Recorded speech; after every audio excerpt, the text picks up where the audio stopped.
ტურისტული კომპანია Zero G, როგორც მისი სახელწოდება გვეუბნება, ნულოვან გრავიტაციას გვთავაზობს. საინტერესოა, რომ ის ამას კოსმოსში გასვლის გარეშე აკეთებს. ახლა კი კომპანიას მორიგი საინტერესო წამოწყება აქვს. წვეულებები ნულოვანი გრავიტაციის პირობებში. კომპანიაში ამბობენ, რომ მათ კონცეფტი უკვე გამოსცადეს და ყველაფერმა კარგად ჩაიარა. შესაბამისად მოვიდა დრო, რომ ის მომხმარებლებს შესთავაზონ. არტისტების პერსპექტივიდან ეს არის საშუალება გადალახონ საზღვრები, თუმცა ეს ასევე წვეულების მონაწილეებისთვისაც გასაოცარი გამოცდილება იქნება. განუცხადა Space.com-ს Zero G-ს მარკეტინგის და გაყიდვების დირექტორმა გრეგ მელონმა. და თუ სასწრაფო ღონისძიების კადრებს გავითვალისწინებთ, ეს ნამდვილად საინტერესოა.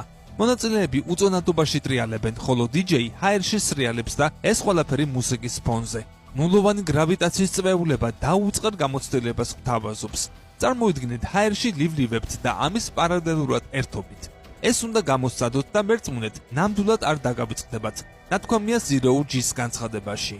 უფრო დაბალი დანახარჯების მქონე რაკეტებისა და CubeSat-ების წყალობით, მეცნიერებისთვის, სტარტაპებისა თუ სხვებისთვის კოსმოსი იმაზე ხელმისაწვდომია, ვიდრე ოდესმე. ეს ეხება რეკლამებსაც.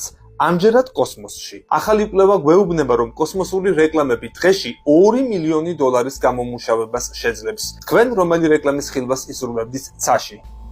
ასეთი სიტუაცია კი ცხადია კოსმოსში რეკლამების გაშვების იდეასაც ბადებს.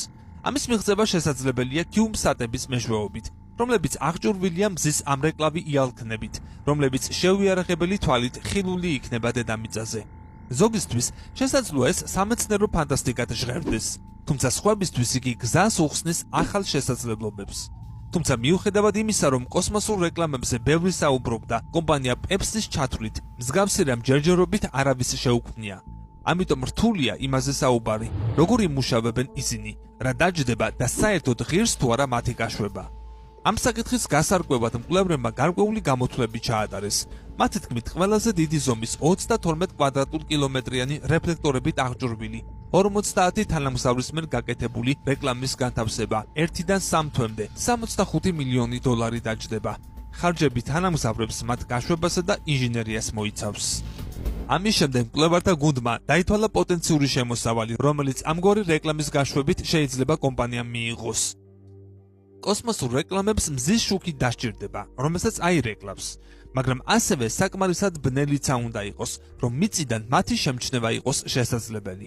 ისინი ყველაზე მეტად ხილული იქნება მზის ამოსვლისა და ჩასვლისას. შესაბამისად, ლოგიკური იქნება, რომ ამგვარ რეკლამებს მზესთან ერთად ემოძრავა, გადანაცვლებულიყო რა ერთი დასახლებული ქალაქიდან მეორეში და ასე შემდეგ. მკვლევრებმა